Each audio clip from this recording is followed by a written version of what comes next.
address on recent developments in the performance of Australian underground hard rock mines is based on over 20 years of experience in benchmarking mines globally. During that time, AMC has established the largest validated database of both open pit and underground hard rock mine performance in the world. Our smart data systems include detailed information on mine productivities and costs, as well as knowledge of mine operating systems and practices. Significant changes have taken place in underground hard rock mining in the recent past. Australian underground mines are currently at the leading edge in many areas of performance, in particular mechanised underground mining productivities, including jumbo development, long-hole drilling and decline trucking. Some of the most recent significant developments include the use of larger and more efficient equipment with 17-tonne load-haul dump machines, or LHDs, and 60-tonne articulated trucks now commonplace. Continuing advances in automation, in particular of underground drills, LHDs and mine services and infrastructure. For example, there's now widespread adoption of tele-remote loading, with numerous operations able to operate LHDs from surface. The increased use of paste backfill to increase resource recovery and reduce the environmental and cost impacts of tailings disposal on surface. Production management systems such as PitRAM are now commonplace in underground mines. Enhanced geological modelling and mine planning software has provided the opportunity for better integration between mining and operations, and more sophisticated numerical modelling has enabled better understanding of the likely changes in ground conditions over time. There's integrated accounting systems including financial, maintenance and supply chain management, and they're just a few of the examples of recent developments. Indeed, it's a very exciting time to be involved in underground hard rock mining, and with many more innovations currently being developed, such as underground mobile miners, hybrid battery LHDs in trucks, and digitisation systems such as Mobile Iris. Those new technologies may well be common in most underground mines in the near future. Substantial time, resources and cost has been invested by miners over recent years to develop and implement new technologies, including increased digitisation and automation. But what impact have these new technologies actually had on mine performance? To measure this, I've undertaken some analysis comparing productivities and costs from two time periods. The first period includes mine performance from around 2000 to 2004, and the second time period includes mine performance from 2015 to the present. In general, it takes 10 years for a new generation of mining equipment and technologies to become widely adopted and effectively implemented. So the different time periods provide a reasonable representation of the changes brought about by a new generation of technology. The analysis only includes Australian underground hard rock mines using long-hole open stoping mining methods, with ore production between 0.5 and 3 million tonnes per annum. Mines working in particularly challenging operating environments, such as those with generally poor ground, have been excluded from the analysis, as have narrow vein and high capacity, sub-level and block caving operations. The data set includes a number of mines that have been operating continuously since the early 2000s, with some of the mines operating in the early 2000s having closed since, and some recently benchmarked operations having only just achieved steady state production. So the productivity analysis looks at four key mechanised mining activities, being jumbo development, long-hole drilling, LHDs and trucking.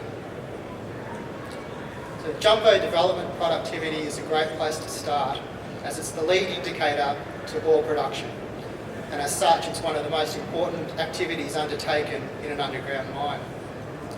The analysis indicates that jumbo advance rates have increased by approximately 40%, and that this is largely due to an increase in the metres advanced per blast of 25%, with the average round length having increased from 3.1 to 3.9 metres, and also an increase in penetration rate of of approximately 30%. The increased average penetration rate is largely due to an increase in average rock drill power, which is typically 20 kilowatts today, and that's up from 12 to 18 kilowatts 10 years ago.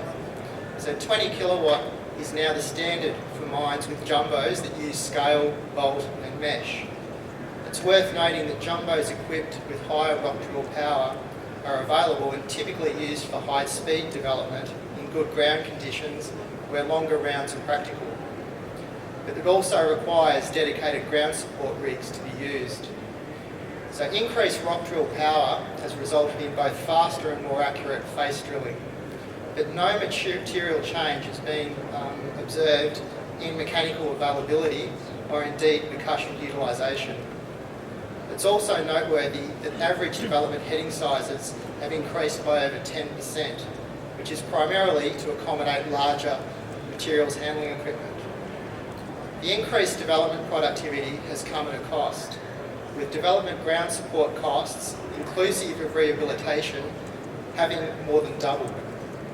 The primary reason for this relates to increased ground support for safety and statutory reasons, as well as increased blast damage where hole deviation is an issue and smooth wall blasting has not been effective. Moving on to production drilling. Productivity is being measured in metres drilled per rig and has increased by 20% on average. There's been minimal change in mechanical availability or utilisation over time, with the increased drilling productivity largely driven by increased penetration rates. And that also can be attributed to two key factors, being improved technology in drill bits enabling more ground to be broken per blow, and increased rock drill power from approximately 18 to 25 kilowatts. So the higher rock drill power has also enabled faster and more accurate drilling with larger diameter holes which increase drilling yield. For both jumbo development and long hole drilling, the key technological advancement has been greater rock drill power, resulting in faster and more accurate drilling. Materials handling productivity increases have been primarily driven by the use of larger and more powerful equipment. Average LHD bucket sizes have increased by approximately 20%, and average truck capacities have increased by approximately 15%.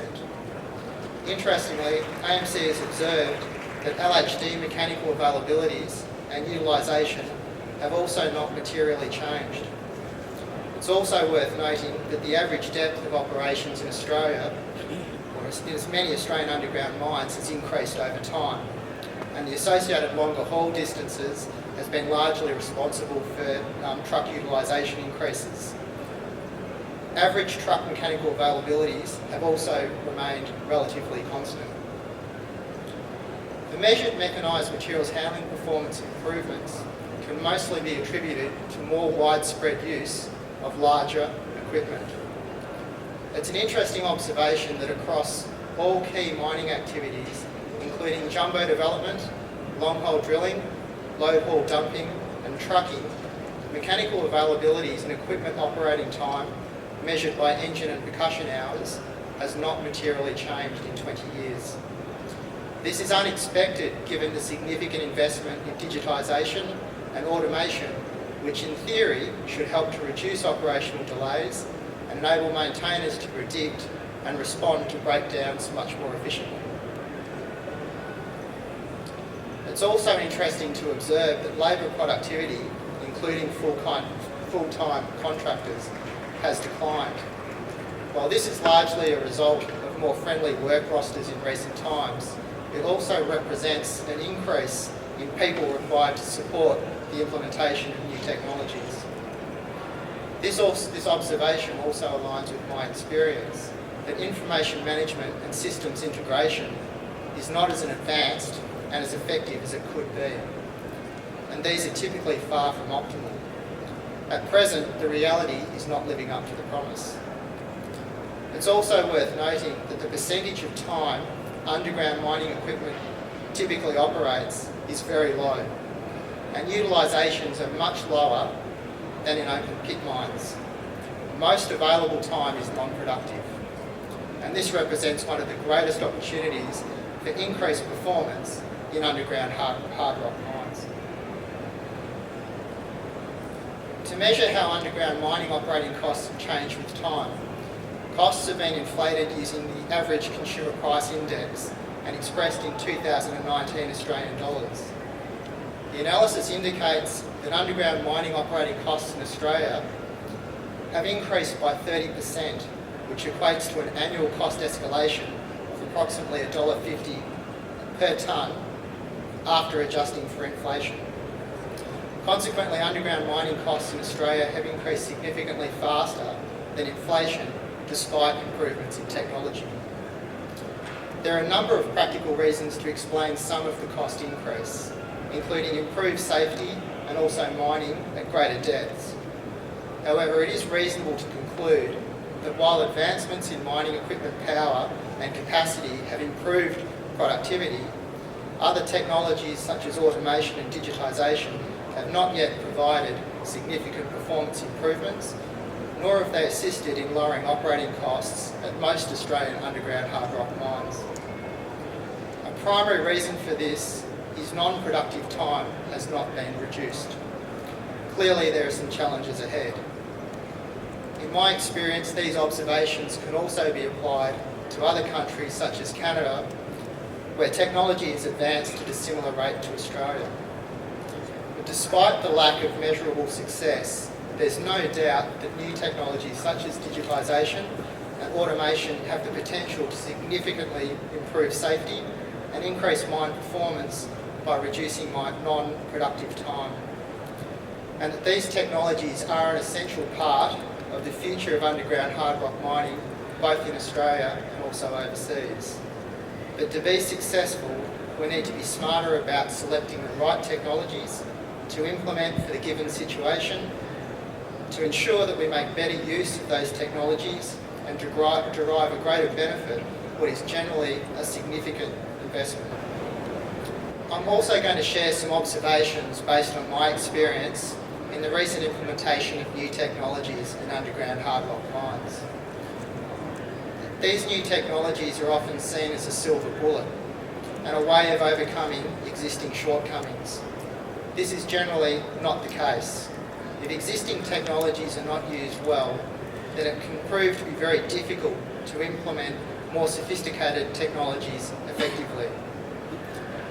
It's important to be realistic in terms of the size of the benefits and how much time it will take to realise them. Often the initial improvements in performance are small, and significant time and cost can be incurred to implement new technologies and realise the benefits. A substantial number of implementations have failed due to inadequate planning and also the lack of understanding of the impacts of the changes on the existing people, systems and technology. I've seen a number of implementations fail simply due to inadequate planning and unrealistic expectations, so be careful not to bite off more than you can chew. In my opinion, the financial accounting systems used at many mines do not provide managers with the information required to make informed decisions and adequately manage underground mining costs. They're useful for financial reporting, but do not accurately record costs to activities and equipment and enable accurate cost reporting at a granular level. Most of the time spent during our benchmarking work is having to reallocate costs so that they reflect reality. Making sure the right KPIs are used to drive good decision making is important. Digitisation enables us to collect lots of data, but this is seldom effectively converted into knowledge to enable good decision making. KPIs must have a clear link to business goals, otherwise they can become a distraction and drive undesired behaviour. The benefits in getting the mining strategy right and increasing margins typically provide significantly greater value than efficiency improvements. Bigger equipment enables higher production, but evidence suggests that this approach has not been successful in reducing operating costs. It does, however, reduce margins. Often more selective mining and higher cut-off grades provides a better economic and also environmental outcome. New technology by itself is not the answer. it's necessary to have good people selecting and driving the right systems and technology to get the best outcomes. Thank you for your attention, and I hope you have a great week at IMARC.